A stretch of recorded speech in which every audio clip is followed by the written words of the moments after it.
Okay then, hello there everybody, and welcome to another video from Brian Stutter.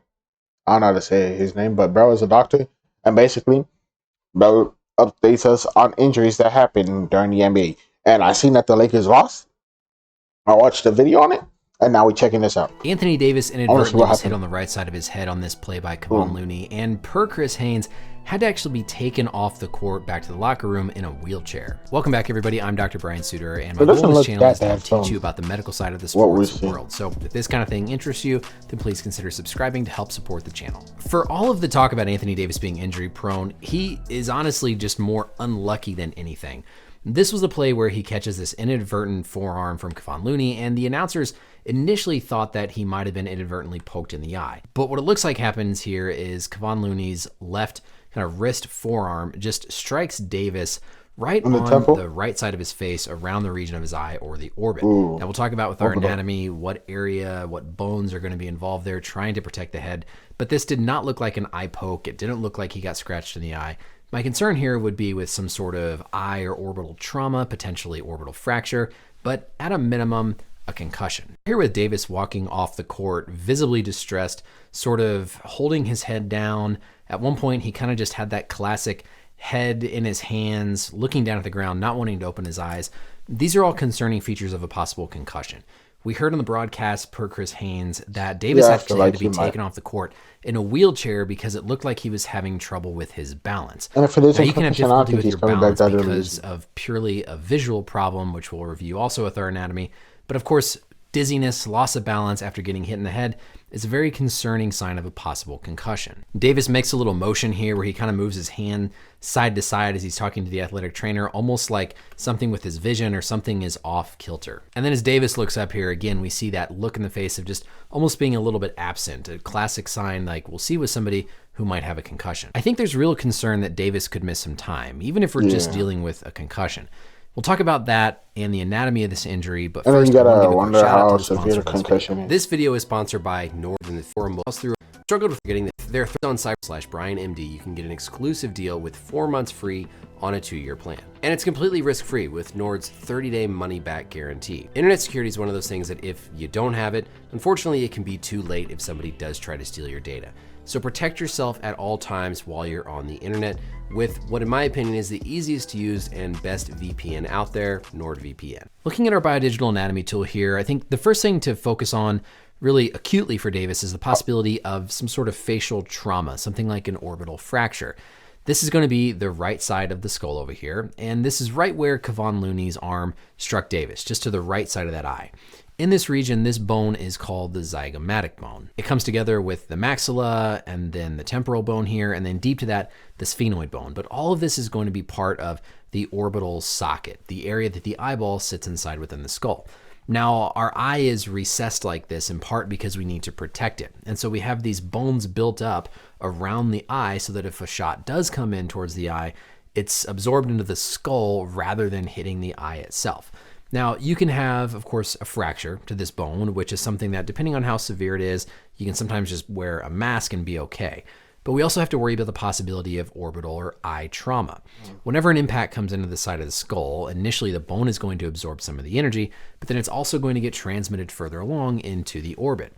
We can have things like actual tears of the eyeball itself, injuries to the retina on the back of the eye, and so part of this evaluation has to include just evaluation for a possible ocular or eye injury. I don't think this is anything like a corneal abrasion, which is just a scratch of the eye, because again, there was no real direct contact or rubbing on the front part of Davis's eye. From a concussion standpoint, let's talk about that mechanism. The brain sits inside the skull, surrounded by this stuff called cerebral spinal fluid. It's sort of the cushion that helps keep the brain nice and protected. Whenever this impact comes in here from Looney, initially AD's head is going to be stationary. That load comes in, strikes his skull, and then there's a movement in the skull where the brain is going to stay in place. And then after the skull moves, the brain starts to move, and the brain kind of gets this trauma. It can hit against the inside of the skull. You get this force transmitted through the different neurons within the brain, which can lead to a concussion. I will say there's not as much true whiplash like we'll see in some concussions where there's a real aggressive, violent head jerk and then stop, like when somebody's knocked out in boxing or combat sports. And so I'm hopeful that maybe this is not a concussion and more just some temporary, pain or insult to the eye. But that's the general gist of what's going to happen with a concussion. There's some sort of external load, comes in, hits the brain, the skull is going to move, the brain gets jolted from the inside, this energy goes through the brain, disrupts the nerve cells, and everything just kind of resets within the brain, followed by all the symptoms. The big question here, of course, is how much time could Anthony Davis miss? The NBA concussion protocol is a little bit more vague compared to something like the NFL. Really? The NFL has a very clear 5-step process where you typically advance one step, one day at a time, and so often the minimum amount of time you can miss would be 1 week. In the NFL, that means you could be back for the following game. But of course, in the NBA, when there's another game in just a couple of days, that would keep you out. But the NBA doesn't clearly outline as much detail with how long that return process has to take. It has to be gradual. It has to be in a stepwise manner once the athlete or Anthony Davis is asymptomatic, but there's not as strict of guidelines with how long it has to take place over. Now, with a concussion, oftentimes symptoms can be delayed, and so the Lakers will have to check in with him tomorrow, see if he's developing any new symptoms, even if they don't diagnose him with a concussion today.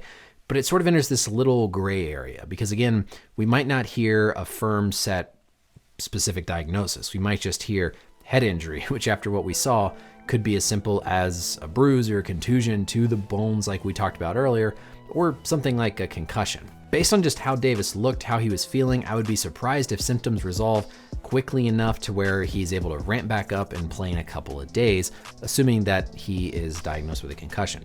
I hope he's not. Hopefully this is just a temporary bruise to the skull. Your vision is also going to affect your balance because of course you need to see what's around you. And so if you have a temporary injury to the eye, you could have difficulty with balance. So that might also be playing into this. Definitely concerning when we hear somebody has to be taken off the court in a wheelchair because of concerns with their balance. This should not at all contribute to any talk about Anthony Davis being injury prone. This was another fluky play. There's nothing you can do to train your brain to be more resilient, so to speak, to an impact, to prevent something like a concussion if he does have one. This is just bad luck that unfortunately has happened at a bad time. That's it for the video, everybody. Let me know as always any questions or comments down below. And until next time, we'll see you later.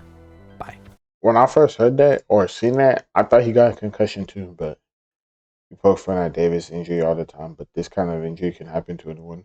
Yeah, that's true. This isn't something that's like, that's not a Davis injury. That's an unlucky injury. The type of person, you're that kind of person when they see someone get hurt, instead of helping, they start bullying and laughing. Nah, just AD. But we all gotta laugh first, and then we help. If it's your friend, of course.